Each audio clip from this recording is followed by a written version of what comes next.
Assalamualaikum warahmatullahi wabarakatuh.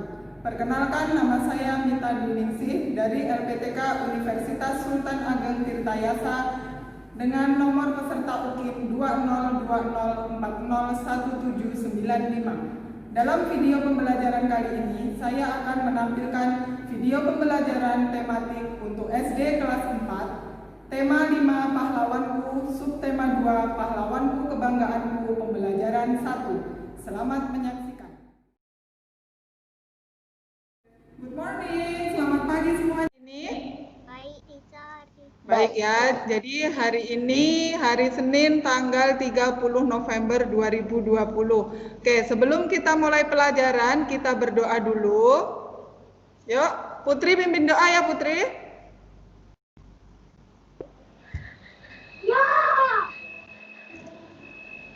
Dear God, thank you for this wonderful world that I live in.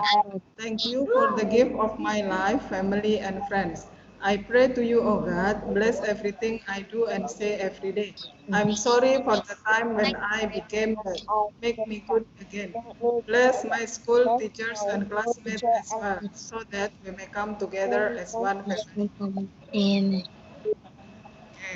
Di sini teacher cek dulu kehadirannya, sudah semuanya hadir. Oke, selanjutnya kita menyanyikan lagu Indonesia Raya. Hiduplah Indonesia Raya, Indonesia tanah airku, tanah tumpah darahku. Sanalah aku berdiri, jadi pandu ibu. Indonesia kebangsaanku, bangsa dan tanah air. Marilah kita berseru, Indonesia bersatu.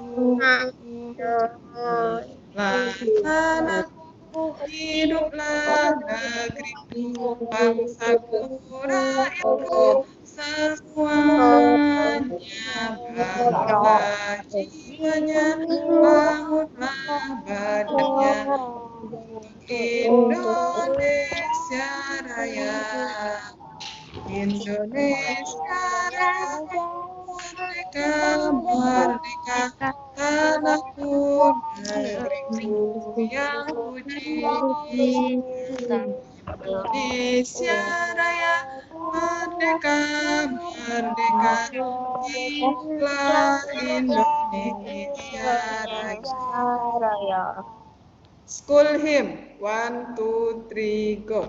All hail Mondial School, all hail the cream and green, future leaders who serve the world with care.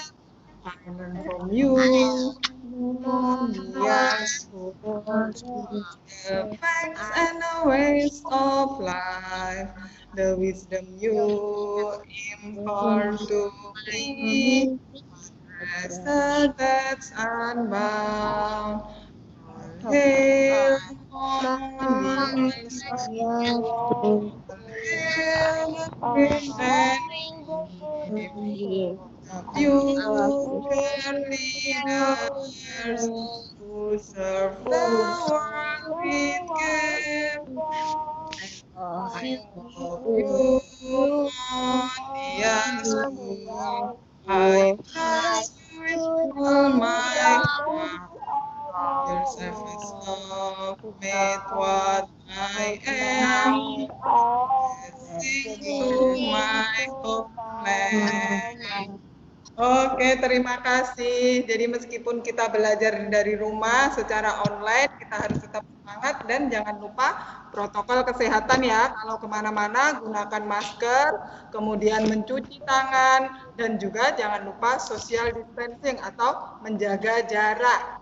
Oke, masih ingat pertemuan sebelumnya kita sudah mempelajari tentang tema 5, subtema 1, perjuangan para pahlawan. Kemarin kita sudah belajar tentang ada Raja Kertanegara, ada Raja Erlangga, dan juga ada lagu Maju Tak Gentar, ya kan?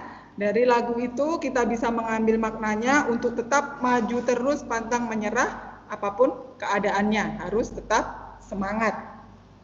Jadi untuk pertemuan hari ini kita akan belajar subtema 2, masih di tema 5 ya.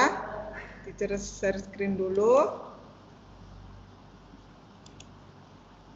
Oke. Ya, jadi kita akan mempelajari tema 5 masih di pahlawanku, subtema 2 pahlawanku kebanggaanku. Dan tujuan pembelajaran kita untuk hari ini adalah yang pertama, tunggu ya.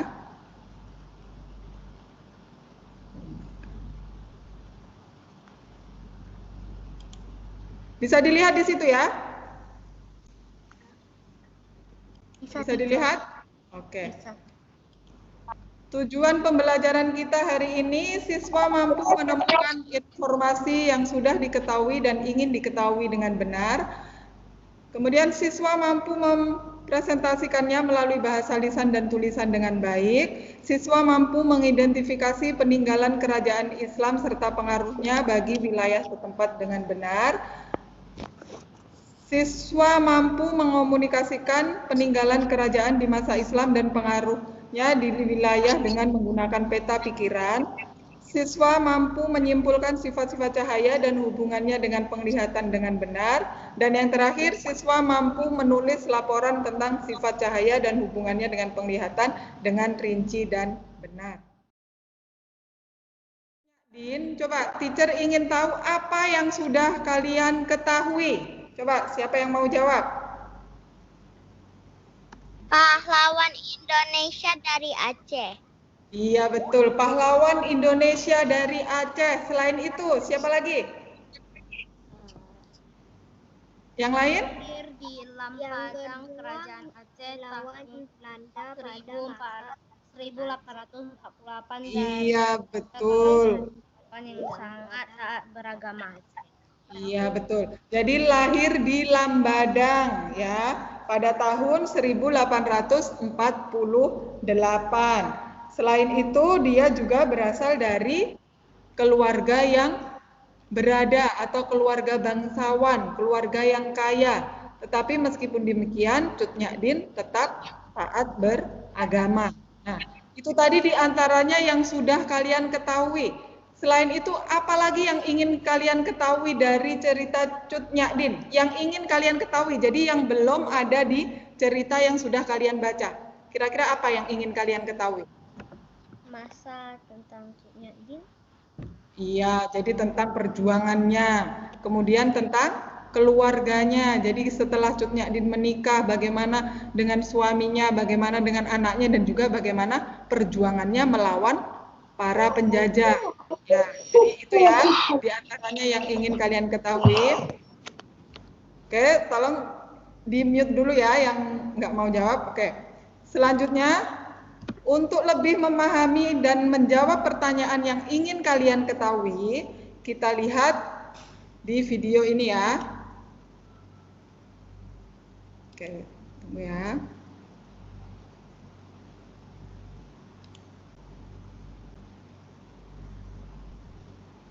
Cerita tentang Cut Nyadin.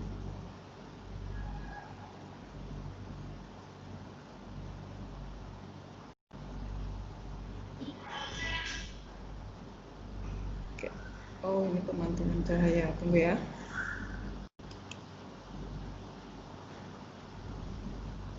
Masih menunggu.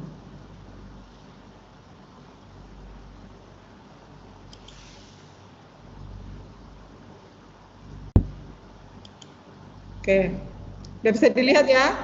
Kita perhatikan sama-sama.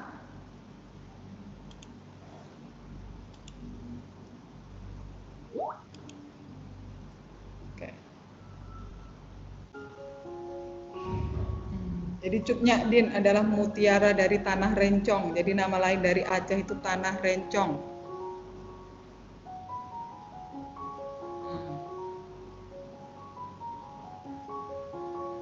Seperti yang kalian ketahui tadi, dia adalah seorang pahlawan dari Aceh, pejuang wanita yang sangat ditakuti oleh penjajah pada masa Belanda.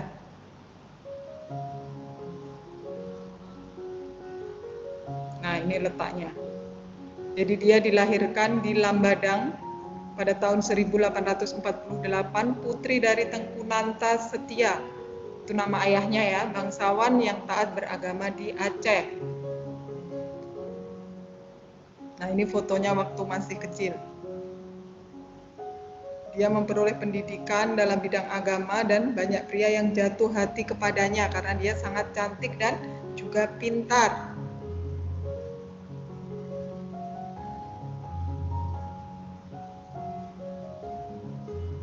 Nah, pada usia 12 tahun, Cut Nyadin sudah dinikahkan oleh orang tuanya dengan Tengku Cek Ibrahim Lamga. Jadi usia 12 tahun dia sudah menikah. Nah, pada perang pada tanggal 26 Maret, Belanda menyatakan perang kepada Aceh. Nah, ketika itu suami dari Cut Nyadin ini bertempur dan tewas atau meninggal pada 29 Juni 1878. Karena suaminya meninggal, ini membuat Cut Nyadin sangat marah dan bersumpah akan menghancurkan Belanda.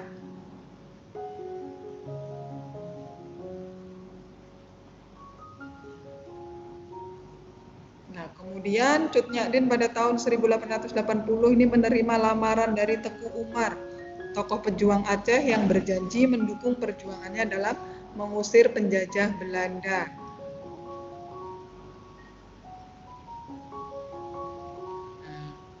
Kemudian Cut Nyadin dan Teku Umar, mereka berdua melanjutkan perang secara gerilya dan dikobarkan perang fisabilillah.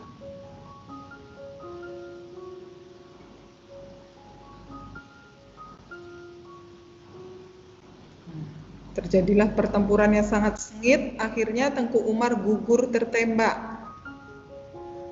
Jadi meninggal lagi ya. Suami dari Cut Nyadin yang kedua pada perang. Kemudian Cut Nyadin memimpin pasukannya terus melawan penjajah Belanda, tapi karena kondisinya sudah sangat tua, akhirnya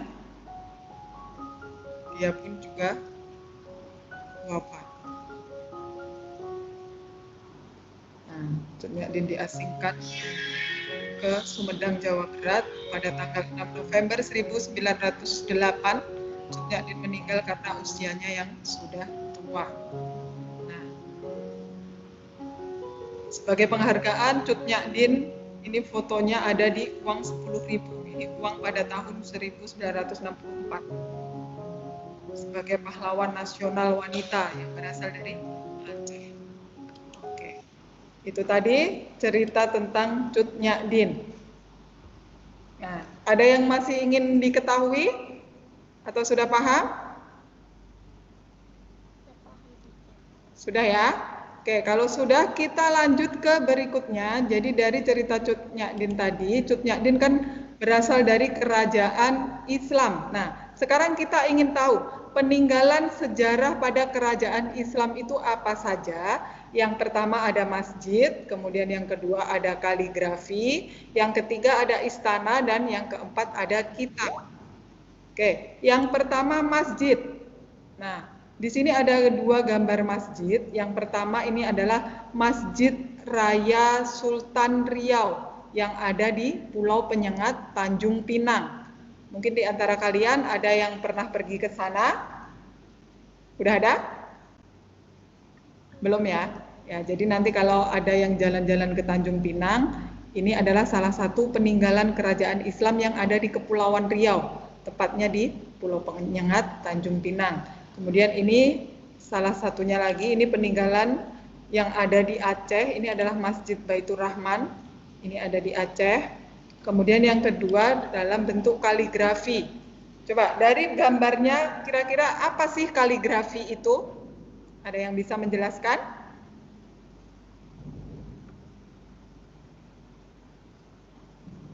Ya?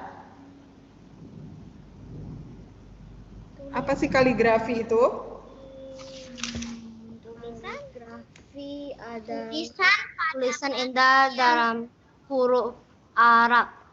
Iya betul, tulisan indah dalam huruf Arab. Jadi tulisan-tulisan ini biasanya diambil dari Al-Quran, kemudian digunakan sebagai hiasan dinding masjid, kemudian batu nisan, bisa juga pada gapura masjid dan gapura pemakaman.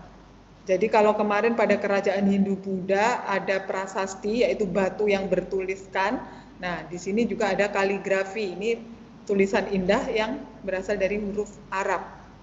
Kemudian peninggalan yang ketiga ada istana. Nah, ini teacher ambil salah satu contoh istana yang ada di Kepulauan Riau juga. Ini berada di Tanjung Pinang, yaitu Balai Adat Melayu Riau. Jadi ini istana pada kerajaan zaman dulu yang masih ada. Sebenarnya masih ada istana-istana lain yang ada di daerah lain. Jadi teacher tadi ambil contohnya yang ada di Kepulauan Riau. Kemudian berikutnya yang keempat ada kitab. Nah, jadi di sini kitab ini berisi tentang karya sastra atau cerita. Jadi ini adalah contoh kitab Negara Kertabumi. Nah, biasanya ada juga selain itu ada suluk dan juga ada hikayat. Jadi ini menceritakan cerita pada zaman dulu. Oke. Dari 4 peninggalan itu ada yang ditanyakan? Tidak.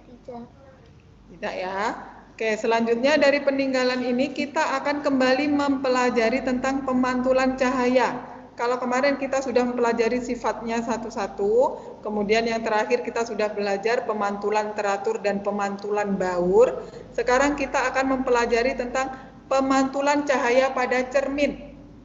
Jadi dibedakan menjadi 3, yang pertama ada cermin datar, yang kedua ada cermin cembung, dan yang ketiga ada cermin cekung.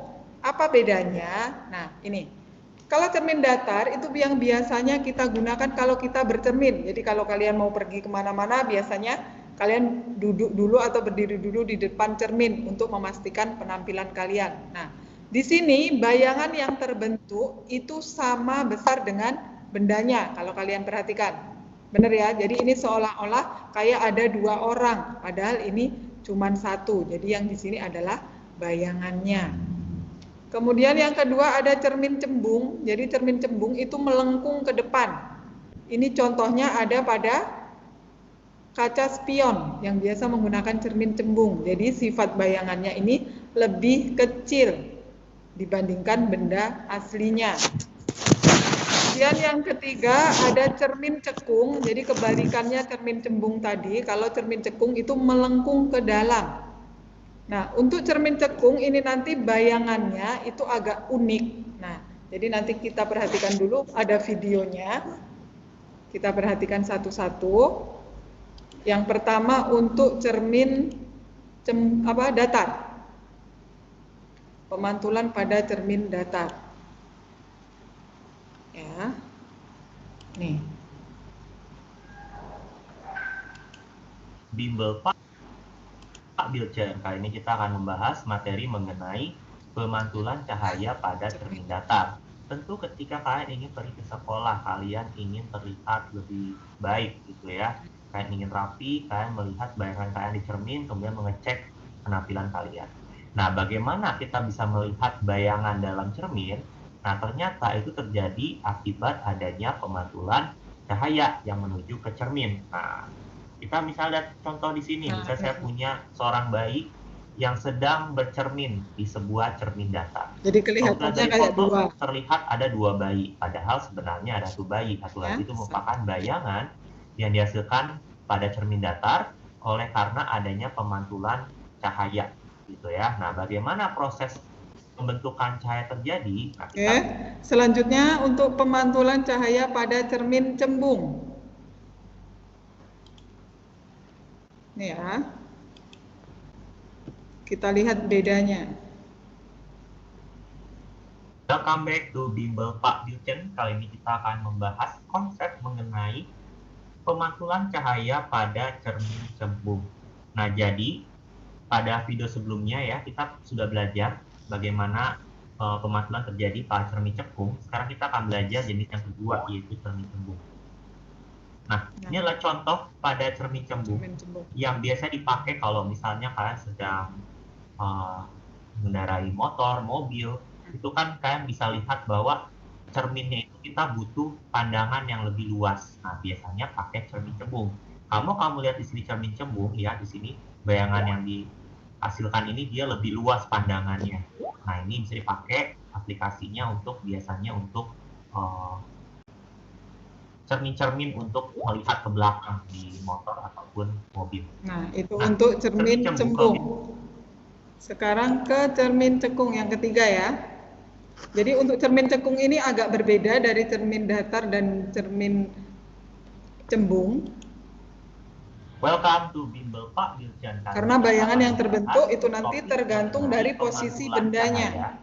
Pada cermin cekung. Nah, pada video sebelumnya kan sudah belajar bagaimana pemantulan cahaya terjadi pada cermin yang datar. Nah, kalau cerminnya itu nggak datar, bagaimana? Nah, kita akan belajar yang pertama, cermin cekung. Nah, ini adalah gambar cermin cekung. Coba kalian amati bayangannya. Orang yang sedang bercermin di cermin cekung. Kalau kita lihat uniknya dari cermin cekung adalah, kamu lihat di sini ada satu anak. Anaknya sedang bercermin. Ini bayangan. Dia itu dekat sekali dengan cermin. Dan kamu lihat di sini bayangan itu sangat besar ya, terbentuk dan dia tidak terbalik. Jadi kalau posisi bendanya dekat dengan cermin, itu bayangannya itu adalah bayangan cahayanya dan dia terbalik. Ya, sementara kalau posisinya jauh dari cermin cekung, itu akan terbalik dan jadi bayangan terbentuk itu akan berbeda-beda tergantung letak bendanya terhadap cermin. Nah, pada cermin cekung. Oke, jadi sudah paham ya untuk pemantulan pada ketiga jenis cermin tersebut. Nah, dari sini ada yang mau ditanyakan? Tidak, itu. Yang lain, ada yang mau ditanyakan? Halo? Tak ada, teacher. Enggak, teacher. Kalau enggak ada, kemarin teacher sudah share ya di Google Classroom, jadi ada bahan ajar, di situ bisa kalian buka bahan ajarnya. Kalau kalian ingin pelajari lagi, masih bisa di... Ini untuk bahan ajarnya. Kalian udah buka, kemudian ini untuk medianya, tadi PowerPoint yang udah teacher jelaskan. Kemudian untuk lembar kerja peserta didik, nanti kalian kerjakan, coba kalian buka, di sini teacher tampilkan. Jadi yang pertama itu kalian membuat atau menuliskan informasi yang bisa kalian ketahui dari bacaan Cut Nyak Din tadi. Kemudian kalian tuliskan juga apa yang ingin kalian ketahui lebih lanjut. Jadi kalau yang tadi apa yang sudah diketahui kalian tulis di situ, ini yang ingin kalian ketahui lagi. Nah, setelah itu nanti kalian bandingkan antara keduanya. Jadi yang sudah kalian ketahui dan yang ingin kalian ketahui, kalian bandingkan, kemudian kalian buat ceritanya. Nah, waktu kalian menceritakan itu, kalian buat video, kemudian rekam dan kirim ke teacher ya. Kemudian untuk peninggalan kerajaan Islam, kalian buat peta pikiran atau mind map yang isinya yaitu peninggalan sejarah masa kerajaan Islam, ada masjid, nanti kalian tuliskan masjidnya apa saja. Cara tulisnya? Ya, nanti ini kalian tinggal klik. Nah, kalian klik, nanti kalian bisa ketik di bawahnya. Ya. Kemudian kaligrafi, ada istana dan kitab. Nanti kalian tulis di situ apa-apa saja untuk peninggalannya. Kemudian yang ketiga, untuk IPA atau sifat-sifat cahaya tadi, kalian buat percobaan. Nah, percobaannya kalian siapkan ada lampu senter, kemudian cermin datar. Kalian bisa pakai cermin yang biasa kalian buat bercermin. Nah, seperti ini. Bisa dilihat ya. Kemudian untuk kaca spion dan sendok kalian bisa pakai sendok saja. Jadi untuk kaca spion kan untuk cermin cembung. Untuk cembung kalian pakai bagian belakangnya. Kemudian untuk cermin cekungnya nanti kalian pakai bagian depannya. Kemudian untuk senternya kalian tutup pakai kertas karton yang gelap seperti ini. Kemudian kalian kasih lubang. Nah, Jadi nanti biar kelihatan cahayanya. Bagaimana kalau dia mengenai ke cermin cekung, bagaimana kalau mengenai cermin cembung. Langkah kerjanya di situ sudah dijelaskan. Kemudian nanti kalian buat laporan kegiatan ya. Atau laporan percobaan. Kemudian nanti kalian simpulkan, ini jawab pertanyaannya, baru kalian simpulkan. Kalau sudah diisi semua, nanti kalian kirim ke teacher. Oke ya? Nah, dari penjelasan untuk hari ini, coba sama-sama kita menyimpulkan apa saja yang sudah kita pelajari. Coba Putri bisa disimpulkan apa yang sudah dipelajari hari ini? Cermin. Ya, cermin. Ya, apa saja? Sejarah tentang Cut Nyak Din. Ya, sejarah tentang Cut Nyak Din. Kemudian apa lagi? Cermin datar, cermin cembung. Cermin datar, cermin cembung, dan juga cermin cekung. Jadi pemantulannya ya. Kemudian peninggalan sejarah pada masa kerajaan Islam. Tadi ada apa saja? Masjid, kaligrafi, Ada masjid, istana, dan kaligrafi, istana, dan juga kitab. Oke. Tadi yang sudah kita pelajari hari ini. Jadi untuk pertemuan berikutnya kalian pelajari pembelajaran 2 ya. Untuk berikutnya kalian pelajari pembelajaran 2 itu tentang simbol sila Pancasila, yaitu sila kelima. Dan juga masih di lagu Maju Tak Gentar yang kemarin, tapi kalian nanti memainkan keyboard. Oke. Jadi itu yang sudah kita pelajari hari ini, dan kalian bisa pelajari itu tadi yang sudah dijelaskan. Oke, ada pertanyaan? Ada yang mau ditanyakan? Tidak, teacher. Tidak, sudah jelas semuanya ya. Oke, nanti tugasnya untuk evaluasi yang tadi di Google Classroom juga dikerjakan. Ada evaluasinya, soal evaluasi ini nanti kalian kerjakan. Di sini ada 10 soal. Semuanya pilihan, 15 soal ya, 15 soal, semuanya pilihan ganda. Nanti kalian kerjakan baik-baik. Baca dulu soalnya ya sebelum menjawab, karena di situ pilihan ganda, jangan sampai salah menjawab. Oke? Nah, di sini ada 15 soal. Oke ya, kalau sudah tidak ada pertanyaan, kita akhiri dulu. Sebelumnya kita berdoa dulu. Ya, siapa yang mau pimpin doa? Alexa, ayo pimpin doa, Alexa. Alexa, halo. ya, teacher. Ayo pimpin doa. Kita berdoa dulu. Mikrofon. Ayo Alexa. Berdoanya gimana, teacher? Doa penutup. Doa penutup seperti biasa. Teacher, aku tahu. Are you ready to pray? Bilang. Yes, we are ready to pray. Yes, we are ready. Thank you for Dear today. God. Please guide us in our way home. Thank you, God, for Thank you, everything. everything. Amen. Oke, terima kasih semuanya untuk hari ini. Tetap semangat dan jaga kesehatan. Sampai jumpa. Bye-bye. Bye, teacher. Bye-bye. Bye-bye.